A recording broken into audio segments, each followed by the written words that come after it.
Alright, so, Ben Shapiro.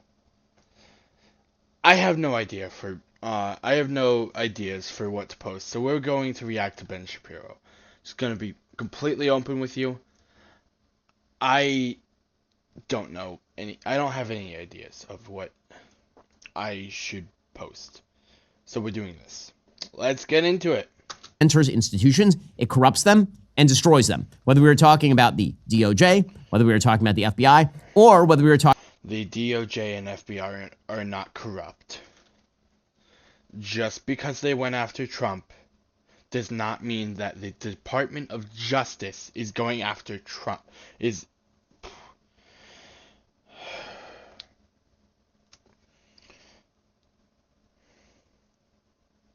Three, two, one, action. Alright, so, I don't know what to post. I don't know any good topic ideas. So we're gonna watch Ben Shapiro. Let's get into it. As the left enters institutions, it corrupts them and destroys them. Whether we were talking about the DOJ, whether we were talking... The Department of Justice is not corrupt. Just because they went after Trump does not mean the Department of Justice is corrupt. This is absolutely stupid. Talking about the FBI, or whether we were talking about the courts. So, Elon Musk has now been hit with an insane judgment. It really is quite insane. So, this insane judgment comes courtesy of a chancellor in Delaware named Kathleen McCormick, who voided a pay plan for Elon Musk. Now, if Elon Musk were not named Elon Musk, if Elon Musk were in fact an apolitical, totally benign, absolutely anodyne CEO of a company, would he be having $56 billion in values revoked from him? This is actually a major story because it is a confiscation. If Elon Musk was not a right-wing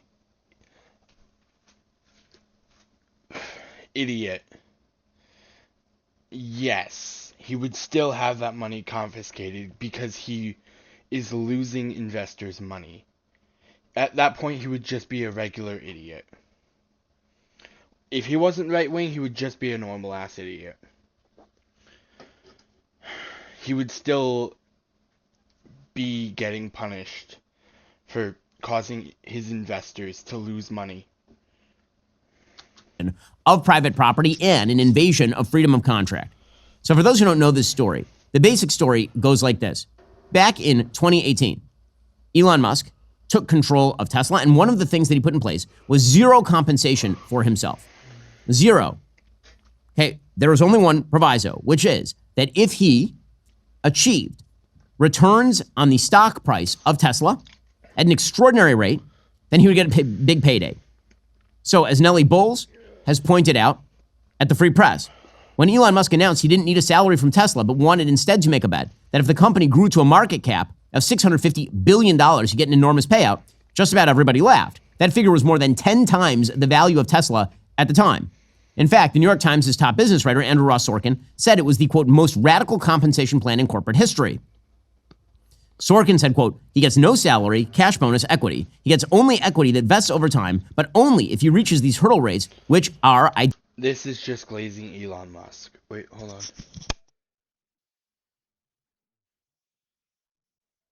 Excuse me. Anyway, this is just glazing Elon Musk. When does this get interesting? Dare I say, crazy. The Washington Post-owned business writer said that the deal was, quote, the Elon Musk of corporate pay deals, a cocksure all-or-nothing moonshot into history. Nobody suggested this was a deal that was designed to bankrupt Tesla, or that the deal was an instantly kosher, but that Elon Musk must be an idiot. The board unanimously approved the... Elon Musk is an idiot. I clicked to the exact point I wanted. Elon Musk is an idiot. That much is known. He is absolutely tanking Twitter right now because he's destroyed the platform. Elon Musk is not a good businessman. when it comes to most things.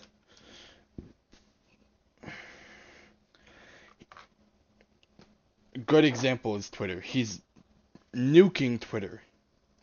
People are actively fleeing Twitter because of him. He relies so much on hype and potential that when something happens that he can't show the possible potential and give fantasy ideas that maybe he'll deliver on, maybe he won't, then he fails the company. He lives off of hype and potential, and then he wastes it. He wastes the potential of these companies by riding on the coattails of hype. Compensation plan. Tesla shareholders then approved the grant with 73% voting in his favor. And then it turns out that Tesla became the largest, most high-value market cap car company on planet Earth, and he hit the mark. And then he got the payday. Except now this chancellor is attempting to claw it back. According to CNBC, the package, worth about $56 billion, was the largest compensation plan in U.S. history for a public company executive. Tesla said in a post on social media, which Musk owns, that it plans to appeal the ruling. Musk called the ruling absolute corruption. In January, the chancellor, Kathleen McCormick, voided the pay plan, ruling that Musk had individually controlled Tesla and dictated... I just want to say something. How can someone who speaks so fast and so quickly be so fucking boring? Honestly, how can someone be so boring while talking at the speed of lightning? I don't understand it. I really don't. The terms of his own compensation to a board that didn't fairly negotiate. So, Tesla then went back in June at its annual meeting in Texas and asked investors to ratify the 2018 CEO pay plan. And they did. Okay, and then the chancellor still voided the pay plan. McCormick wrote, quote, even if a stockholder vote could have a ratifying effect, it could not do so here. Were the court to condone the practice of allowing defeated parties to create new facts for the purpose of revising judgments, lawsuits would become interminable. That is the stupidest argument in human history. So if there is a trial, and then after the trial, you and I decide that we are going to have a settlement, does the judge suddenly declare, or in the middle of the trial, we decide that we're going to go outside and have a settlement, does the judge declare that settlement talks are bad because the settlement talks would somehow preclude a judgment from being found? That is not how that works. No one believes that's how the judicial system works. Who actually got paid? Well, somebody, attorney fee award pay plans. The lawyers got super rich, and he is right about it. And you would imagine that this is why they are widely perceived as corrupt. And that is to the devil. One of the most significant issues is our national debt. Quick needs completely company. Your safety of the 98 fine will now erupt that they require a cleansing, where the institutions are perceived by the American public as so corrupt that they require a cleansing. And that is what Donald Trump is pledging to do. Now, is that going to restore a sense of normalcy in the institutions? No. Donald Trump wants to escape justice so fucking badly. He wants to get a free ride away from prison time. And he got it. He won the election. He has that free ride away from prison time. I think he should spend time in prison, but I know he won't. And it makes me sad, and it makes me disappointed that we won't get to see Donald Trump in a jumpsuit that matches his skin. Let's continue. I think that it takes a long time for a sense of normalcy to ever be restored to these institutions. They may have to be completely torn to the ground and rebuilt in order for that legitimacy to return. I mean, that's how badly these institutions have been corrupted. And that predates what is happening here with Joe Biden and Hunter Biden. It's just that Joe Biden and Hunter Biden are making perfectly clear to everybody how corrupt all of this is. It's still fun to watch some Democrats try to defend Joe and Hunter. I mean, you have to give points to Whoopi Goldberg for efforts. Whoopi Goldberg over on The View, she said, don't worry, Joe never lied. Joe never lied. And they don't pay her enough. to be this kind of partisan. Seriously. I mean, she's getting paid a lot of money. She's not getting paid enough by the Democratic Party, that's for sure. He lied about it because he was trying to win an election. And he was trying to potentially make sure that Kamala would win the election after he stepped down. That's why he said he wasn't going to pardon Hunter, because it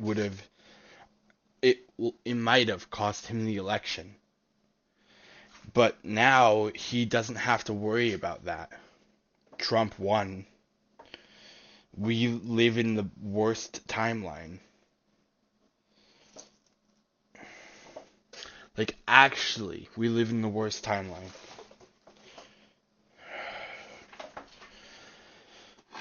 It's just awful, man. There's an actual reason why Biden didn't disclose and actively did lie about his plan to pardon Hunter. And it's really not that deep. It is so far from deep. Honestly, let's continue. Okay, and as Alyssa Farah points out, the actual reason that Joe said that he wasn't going to pardon Hunter is because he figured that Kamala Harris would. He figured that Kamala Harris would commute a sentence after she was elected president of the United States. The reason he didn't pardon Hunter was because he wanted Kamala or him to win the election. He doesn't have to worry about that now. I've said this multiple times. I did a whole segment on this.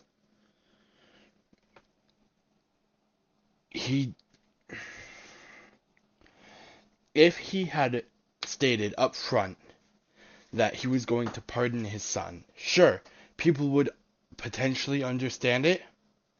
However, it would look really bad. It would be some of the worst optics ever. Like, worst optics possible. And would have cost him the election. Let's continue. United States.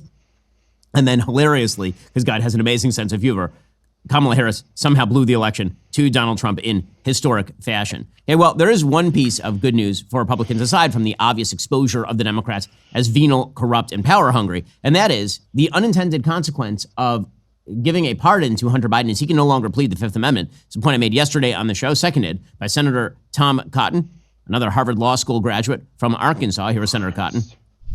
I will say Tom Cotton is an awful person.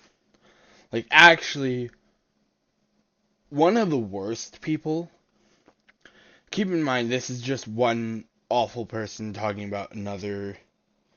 Like, this is one awful person showing a video about another awful person, because Ben Shapiro is awful and evil.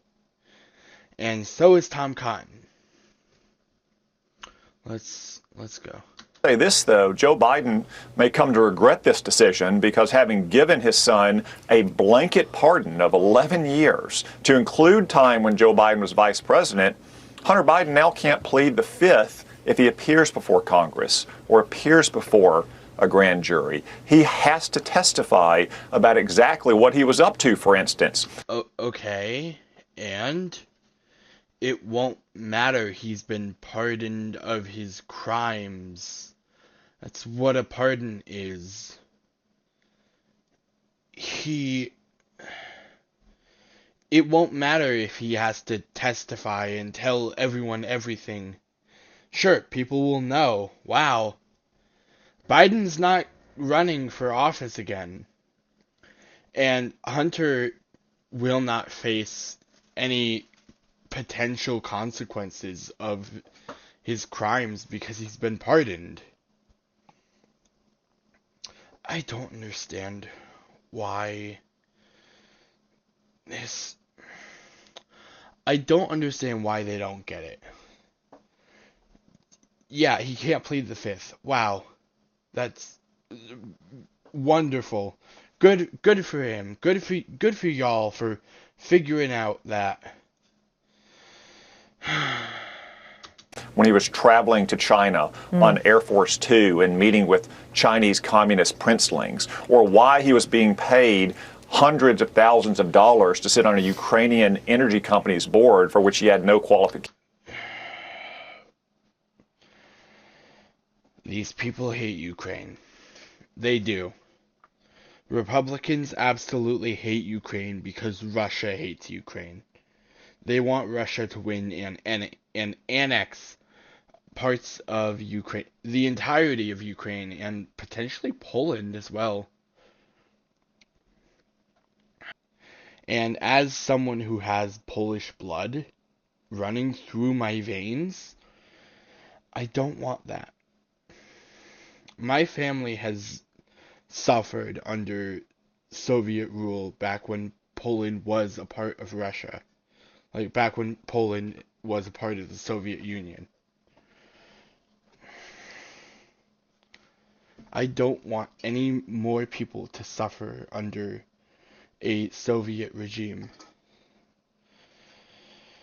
These people will say that the Soviet Union was bad, which yeah, it was. There was a lot of awful shit. My family went through some of that. But they'll also dick ride a man who wants to reunite the Soviet Union and like rebuild it. It does not make sense. It cannot make sense. It is completely brainless and stupid. These people don't have brains. They don't have brains. So that may be one unintended consequence of this pardon that Joe Biden didn't fully think through. Okay, that is absolutely true. Now, again, when it comes to the corruption of our institutions, that continues apace. And it really is a crisis point in America with regard to the corruption of these institutions. See, as a conservative, I think that institutions are really crucial. They shape the people who go into them. There's a reliance for our liberty on functional institutions. And as those institutions are hollowed out and become corrupt, it makes it very, very difficult for liberty to become the baseline that we all live with. So, for example, when it comes to free markets, you require a couple of... The Democrats aren't corrupting and hollowing out institutions. Republicans are doing that by defunding and trying to kill institutions. Trump wants to defund the Department of Education and defund schools who give out, who like require vaccines. Trump wants to absolutely strip the Department of Justice of all of its power. Can the Department of Justice get things wrong? Yes. Can the Department of Justice do some awful, terrible things? Yes. But Trump isn't focusing on that. Trump doesn't care about that. He cares about power and cleaning his own slate, getting himself out of trouble. He only cares about himself. We only have like a minute left. Let's continue.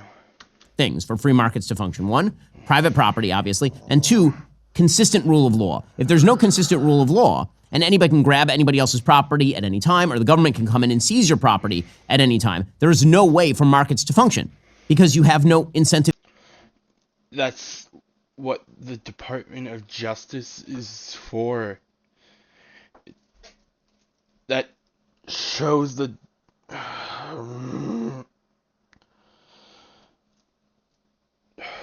Let's continue with this brain rot bullshit. To invest, you know that the money can get stolen at any time. You need workable, consistent rules with institutions that act in unbiased fashion. Well, all of this is now going by the wayside throughout our institutions. This is the corruption of the left. The left has unfortunately always been a sort of postmodernist institution in the sense that it's all about power. No, the left isn't all about power. The right is. So that is a lovely freeze frame. I am going to quickly... how do you... Okay, wait.